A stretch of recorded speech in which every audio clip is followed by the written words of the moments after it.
बोलिए भगवान श्री कृष्ण की जय, गुरु नानक भगवान की जय, समस्त भक्तों की जय।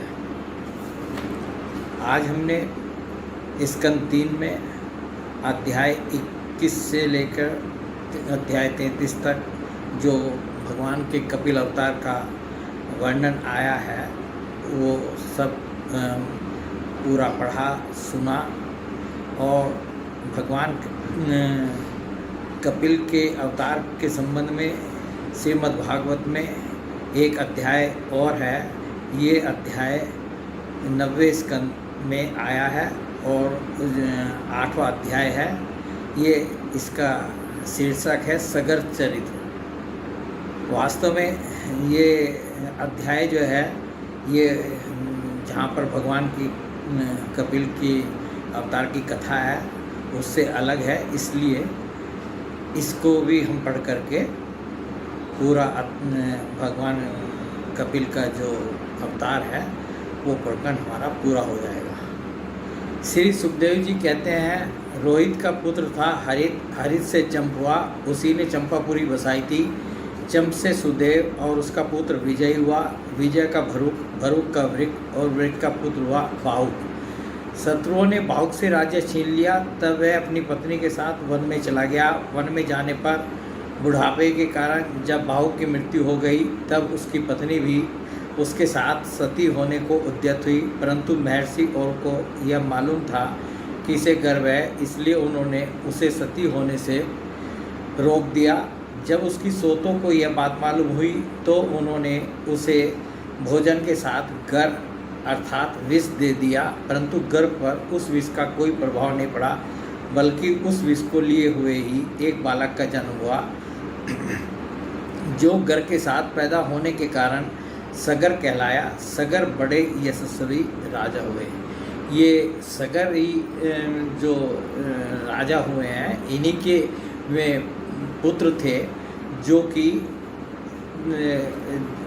जल कर के भस्म हो गए थे। और गंगा अवतरण में हमने जो है वो गंगा जी वो भगीरथ जो है इनके जो पौत्र थे राजा सगर के, वो जो है गंगा जी को लेकर के वहाँ गए थे और उनकी राख के ऊपर से जब गंगा जी का स्पर्श हुआ तो उनको सबको मोक्ष की प्राप्ति हुई थी। ये हमने जो है गंगा अवतरण वाले अध्याय में जो है अलग से भगवान शंकर की जो प्रसंग हमने पढ़े थे उसमें जो है ये अध्याय पढ़ा था। सगर चक्रवर्ती सम्राट थे, उन्हीं के पुत्रों ने पृथ्वी खोदकर समुद्र बना दिया था।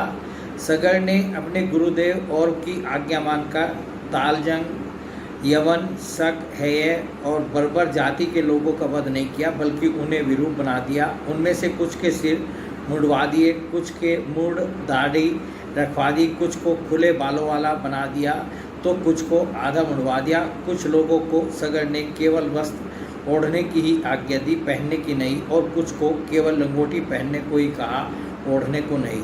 इसके बाद राजा सगर ने और ऋषि के उपदेशानुसार अश्वमेघ यज्ञ के द्वारा संपूर्ण वेद एवं देवता में आत्मस्वरूप सर्वशक्तिमान भगवान की आराधना की। उसके यज्ञ में जो घोड़ा छोड़ा गया था उसे इंद्र ने चुरा लिया। राजा सगर ने जो यज्ञ किया था, अश्वमेघ यज्ञ शुरू किया था अपने गुरु और ऋषि के उपदेशानुसार, तो उसमें जो यज्ञ में जो घोड़ा छोड़ा जाता है उसको इंद्र ने चुरा लिया। उस समय महारानी सुमति के गर्भ से उत्पन्न सगर के पुत्रों ने, इनके राजा सगर के 2 पत्नियां थी, तो एक जो है जो सुमति थी उनके गर्भ से उत्पन्न सगर के पुत्रों ने अपने पिता की आज्ञा अनुसार घोड़े के लिए सारी पृथ्वी छान डाली। जब उन्हें कहीं घोड़ा न मिला तब उन्होंने बड़े घमंड से सब ओर से पृथ्वी को खोद डाला। खोदते खोदते उन्हें पूर्व और उत्तर के कोने पर कपिल मुनि के पास अपना घोड़ा दिखाई दिया। घोड़े को देखकर वे 60,000 राजकुमार शस्त्र उठाकर यह कहते हुए उनकी ओर दौड़ पड़े कि यही हमारे घोड़े को चुराने वाला चोर है। और कितने वो 60,000 राजकुमार थे, राजा सगर के जो पुत्र थे वो 60,000 थे। तो वो जो हैं पहले तो उन्होंने पृथ्वी को खोदा और फिर कपिल मुनि का आश्रम देखा, वहाँ पर घोड़ा खड़ा हुआ था। उसको देखकर उन्होंने सोचा कि यही हमारा घोड़ा चुराने वाला है, तो उनको मारने के लिए दौड़े। देखो तो सही, इसने इस समय कैसे आंख मूंद रखी हैं, यह पापी है, इसको मार डालो मार डालो। उसी समय कपिल मुनि ने अपनी पलकें खोली। इंद्र ने राजकुमारों की बुद्धि हर ली थी, इसी से उन्होंने कपिल मुनि जैसे महापुरुष का तिरस्कार किया। इस तिरस्कार के फलस्वरूप उनके शरीर में ही आग जल उठी, जिससे क्षण भर में वे सब के सब जलकर राख हो गए। तो ये महापुरुष का अपमान करने का परिणाम था कि जो सगर के पुत्रों के जो है शरीर में स्वयं अग्नि जल उत्पन्न हो गई और जो है वो सब जल करके राख हो गए। परीक्षित, सगर के लड़के कपिल मुनि के क्रोध से जल गए, ऐसा कहना उचित नहीं है। वे तो शुद्ध सद्गुण के परमाश्रय हैं। कुछ लोग समझते हैं कि कपिल मुनि ने जो है क्रोध किया या उनको ऐसा जब उन्होंने पलकें खोली तब उनके देखते ही वो जो है, परंतु वास्तव में जो है वो कपिल मुनि तो जो है भगवान के अवतार है, तो उनको क्रोध भी कैसा। उनका शरीर तो जगत को पवित्र करता रहता है, उनमें भला क्रोध रूप तमोगुण की संभावना कैसे की जा सकती है। भला कहीं पृथ्वी की धूल का भी आकाश से संबंध होता है। यह संसार सागर एक मृत्यु पथ है, मृत्युमय पथ है, इसके पार जाना अत्यंत कठिन है। परंतु कपिल मुनि ने इस जगत में सांख्य शास्त्र की एक ऐसी दृढ़ नाव बना दी है जिससे मुक्ति की इच्छा रखने वाला कोई भी व्यक्ति उस समुद्र के पार जा सकता है। वे केवल परम ज्ञानी नहीं, स्वयं परमात्मा हैं। उनमें भला यह शत्रु है और यह मित्र, इस प्रकार की भेद बुद्धि कैसे हो सकती है। हमने सुनाई है, उन्होंने माता देवहूति को अपनी सांख्य शास्त्र का जो ज्ञानोपदेश दिया वो सब हमने चर्चा सुनी है। तो उसी के बारे में ये कहा कि वे तो स्वयं परमात्मा थे, उनमें भला ये क्या बात है कि ये शत्रु है ये मित्र है, इस तरह की भेद बुद्धि उनमें थी ही नहीं। सगर की दूसरी पत्नी का नाम था केसिनी। उसके गर्भ से उन्हें असमंजस नाम का पुत्र हुआ था। असमंजस के पुत्र का नाम था अंशुमान।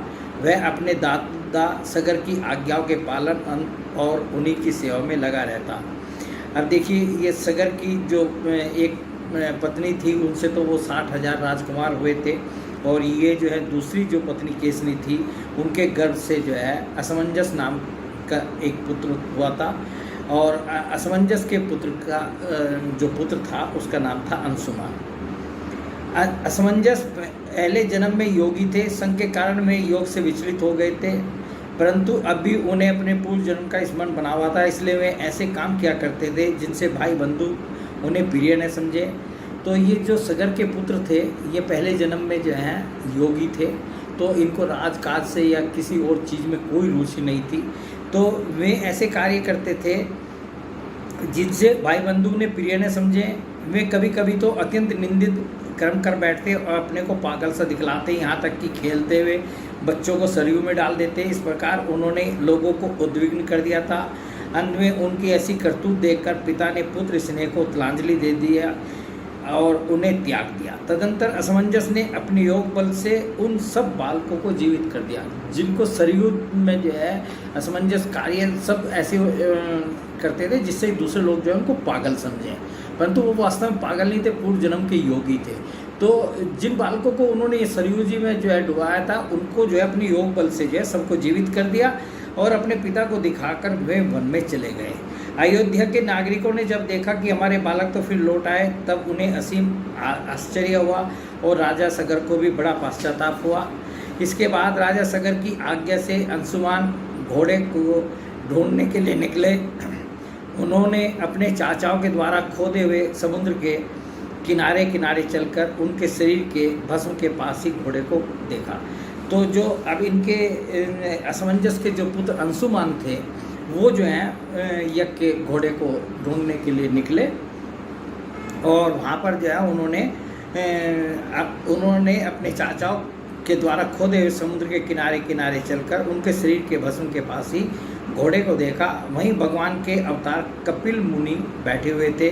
उनको देखकर उदार हृदय अंशुमान ने उनके चरणों में प्रणाम किया और हाथ जोड़कर एकाग्र मन से उनकी स्तुति की। देखिए, जो व्यक्ति सात्विक होता है, भक्त होता है, सज्जन होता है, वो जो है स्वयं ही उसका आचरण बता देता है।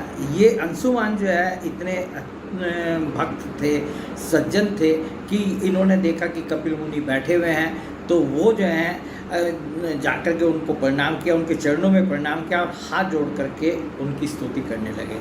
अंशुमान ने कहा, भगवान आप अजन्मा ब्रह्मा जी से भी परे हैं, इसलिए वे आपको प्रत्यक्ष नहीं देख पाते। देखने की बात तो अलग रही, वे समाधि करते करते एवं युक्ति लड़ाते लड़ाते हार गए, किंतु आज तक आपको समझ भी नहीं पाए। हम लोग तो उनके मन, शरीर और बुद्धि से होने वाली सृष्टि के द्वारा बने हुए अज्ञानी जीव हैं, तब भला हम आपको कैसे समझ सकते हैं। संसार के शरीरधारी सद्गुण, रजोगुण या तमोगुण प्रधान हैं।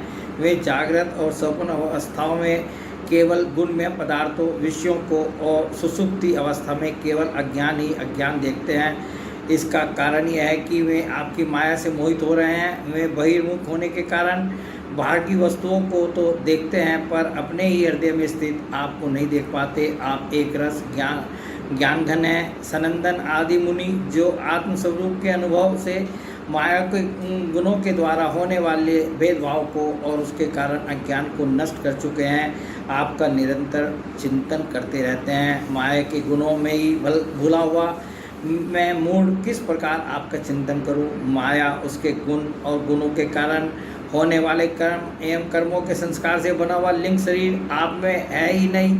न तो आपका नाम है और न तो रूप आप में, न कार्य है और न तो कारण। आप सनातन आत्मा है। ज्ञान का उपदेश करने के लिए ही आपने यह शरीर धारण कर रखा है। हम आपको नमस्कार करते हैं, पर वो यह संसार आपकी माया की करामात है। इसको सत्य समझकर काम, लोभ, ईर्ष्या और मोह से लोगों का चित्त शरीर तथा घर आदि में भटकने लगता है। लोग इसी के चक्कर में फंस जाते हैं। समस्त प्राणियों के आत्मा पर वो आज आपके दर्शन से मेरे मोह की वह दृढ़ फांसी कट गई, जो कामना, कर्म और इंद्रियों को जीवन दान देती है। अंशुमान जी ने जो है इस प्रकार जो है कपिल भगवान की जो है वो स्तुति की। श्री सुखदेव जी कहते हैं, परीक्षित, जब अंशुमान ने भगवान कपिल मुनि के प्रभाव का इस प्रकार गान किया, तब उन्होंने मन ही मन अंशुमान पर बड़ा अनुग्रह किया और कहा। श्री भगवान ने कहा, बेटा, यह घोड़ा तुम्हारे पिता में का यह पशु है, इसे तुम ले जाओ। तुम्हारे जले हुए चाचाओं का उद्धार केवल गंगा जल से होगा और कोई उपाय नहीं है। अंशुमान ने बड़ी नम्रता से उन्हें प्रसन्न करके उनकी परिक्रमा की और वे घोड़े को ले आए। सगर ने उस यज्ञ पशु के द्वारा यज्ञ की शेष क्रिया समाप्त की। तब राजा सगर ने अंशुमान को राज्य का भार सौंप दिया और वे स्वयं ऋषियों से निष्प्रय एवं बंधन मुक्त हो गए। उन्होंने महर्षि और के बतलाए हुए मार्ग से परम पद की प्राप्ति की। तो ये अध्याय 8 जो है 90वें स्कंद का ये पूर्ण हुआ। और इसके बाद का जो, यदि आप प्रसंग जो है जानना चाहें कि वो गंगा जी के अवतरण में जो है भगवान शंकर के प्रसंगों में उसका वीडियो अलग बना हुआ है, वो आप सुन सकते हैं। और उसमें सारी चीज़ें जो हैं कि अंशुमान जी के बाद जो है उनके दिलीप जो राजा थे उनके वंश में उन्होंने भी बड़ी तपस्या की और प्रयास किए कि वो जीवित हो जाएं। फिर अंत में जो है भगीरथ जी की तपस्या से प्रसन्न होकर के गंगा जी का अवतरण हुआ था और वो जो है वहाँ तक गंगा सागर तक गए थे और जहाँ ये कपिल मुनि का आश्रम था और वहाँ पर जो है उनको रात को जब गंगा जी का स्पर्श हुआ तब उनके पुरखों की मुक्ति हुई थी। बोले भगवान श्री कृष्ण महाराज की जय, गुरु नारायण भगवान की जय, समस्त भक्तों की